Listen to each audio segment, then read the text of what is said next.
नमस्कार साथियों, यदि आपने रीट मेंस का फॉर्म भरा है, फॉर्म में कोई गलती हो गई है, उसको कैसे सुधार करवा सकते हैं, फॉर्म में आप क्या क्या सुधार करवा सकते हैं, आपके कितनी फीस लगेगी, सुधार करवाने की अंतिम तिथि क्या है, पूरी जानकारी साथियों आज आपको इस वीडियो में मिलने वाली है। तो आप हमारे साथ आखिरी तक जरूर बने रहे। साथियों, यदि आप रीट मेंस की तैयारी कर रहे हैं तो ये तीनों ही रामबाण पुस्तकें हैं, बाजार में उपलब्ध है। ये शैक्षिक परिदृश्य की है और ये है राजस्थानी भाषा साहित्य, आईसीटी और राजस्थान का सामान्य ज्ञान।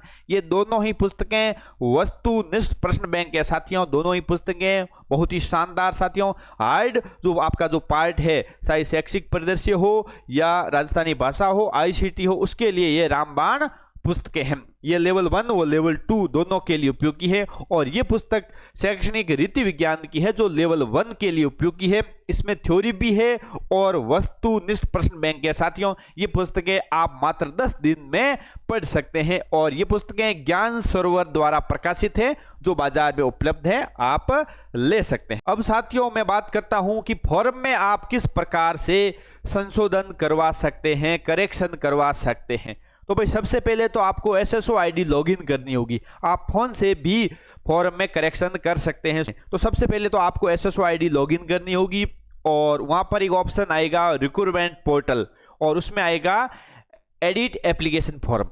उसमें जाकर के आप सुधार करवा सकते हैं। यदि आपको नाम में सुधार करवाना है, पिता के नाम में सुधार करवाना है, जन्म तिथि या लिंग में आपको सुधार करवाना है, तो सबसे पहले आपको आधार या जन आधार में परिवर्तन करवाना होगा। उसके बाद आपको ओटीआर में संशोधन करवाना होगा और उसके बाद आप फॉर्म में सुधार करवा सकते हैं। और इसके अलावा कोई भी जानकारी जैसे नाम है, पिता के नाम है, जन्म तिथि, लिंग के अलावा जो भी जानकारी है उसमें आपको कोई करेक्शन करवाना है तो भाई डायरेक्ट आप एसएसओ आईडी में जाना। फॉर्म करेक्शन में 300 रुपए इसकी फीस रखी गई है। कितनी है भाई? ठीक है, 300 रुपए इसकी फीस है और अंतिम तिथि है 9 दिसंबर। कितनी है साथियों? 9 दिसंबर इसकी अंतिम तिथि है। इस तिथि के मध्य आप फॉर्म में सुधार करवा सकते हैं। ठीक है, कोई आपका एड्रेस गलत भरा गया है, कोई डिटेल गलत भरी गई है तो आप उसमें सुधार करवा सकते हैं। ठीक है साथियों, आगे देखते हैं साथियों। ठीक है, फीस मैंने बता दी भाई 300 रुपए है। ठीक है, 9 तारीख तक आप संशोधन करवा सकते हैं। ठीक है, किसी प्रकार की शैक्षणिक योग्यताएं हैं, ठीक है, और प्रतिशत वगैरह जो भी आपके यदि गलत भरे गए हैं तो आप उसमें सुधार करवा सकते हैं। और यदि किसी अभ्यर्थी के ऑनलाइन आवेदन में त्रुटि रह जाती है तथा वो किसी कारणवश त्रुटि संशोधन के प्रथम अवसर, अभी जो बोर्ड के द्वारा है प्रथम अवसर दिया जा रहा है, आपको एक अंतिम अवसर और दिया जाएगा। और वो कब दिया जाएगा? परीक्षा से पूर्व या परीक्षा के बाद आपको एक अंतिम अवसर दिया जाएगा। परीक्षा से पहले या बाद 7 दिवस का एक आपको अंतिम अवसर दिया जाएगा। उस अवसर के मध्य भी आप अपने फॉर्म में सुधार करवा सकते हैं भाई। ठीक है, और जिसकी प्रत्यक्ष से जो इंफॉर्मेशन है आपको दे दी जाएगी।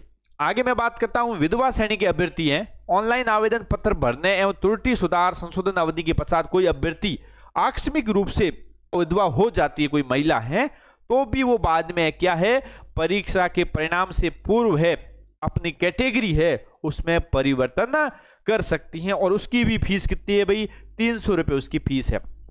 और किसी अभ्यर्थी, ऐसे भी कोई अभ्यर्थी हैं जिसके फॉर्म तो हिंदी से भरना था लेकिन एसएसटी से उन्होंने फॉर्म भर दिया है, तो ऐसे अभ्यर्थी है तो सब्जेक्ट में परिवर्तन नहीं कर पाएंगे। आप केवल फॉर्म में ही सुधार करवा सकते हैं। शैक्षणिक योग्यताएं वगैरह जो भी है उसमें सुधार करवा सकते हैं। ये दोनों पुस्तकें मैंने बता दी आपको साथियों, मार्केट में उपलब्ध है। शैक्षिक परिदृश्य की अपडेट पुस्तक है साथियों, ये बाजार में उपलब्ध है साथियों। मात्र 5 से 7 दिन में ये दोनों पुस्तकें हैं, आप बढ़िया रूप से पढ़ सकते हैं। रिवीजन के लिए रामबाण पुस्तकें हैं, बाजार में आपको मिल जाएगी। ठीक है, ज्ञान सरोवर द्वारा प्रकाशित है पुस्तकें, बहुत ही रामबाण पुस्तकें हैं, तो आप ले सकते हैं। मिलते हैं साथियों अगले वीडियो में, तब तक के लिए जय हिंद, वंदे मातरम।